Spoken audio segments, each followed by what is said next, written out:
Think about how often you rely on a middleman. Your bank keeps track of your money. Social media platforms decide what you see. Even your medical records are stored on hospital servers. What do all those have in common? They are centralized systems, and that creates problems. When all control and data live in one place, a single mistake or attack can bring everything down. If your bank's database get hacked, you could lose money.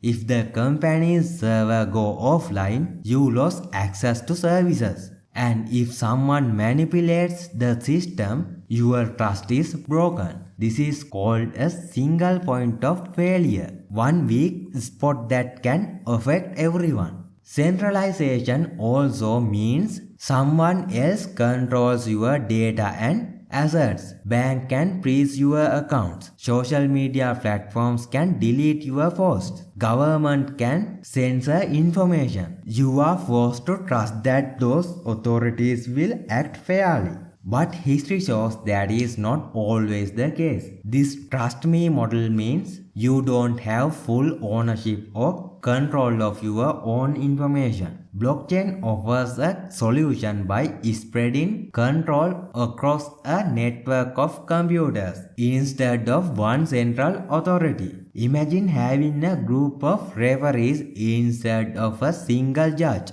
Every decision is verified by the network. Once data is recorded on the blockchain, it cannot be secretly changed or deleted. No single person or company controls it. So the problem with centralization is simple. Too much power in too few hands, which creates risk of failure, manipulation, and loss of trust. Blockchain changes by giving everyone a copy of the record, removing the middleman, and building a system based on transparency and trust.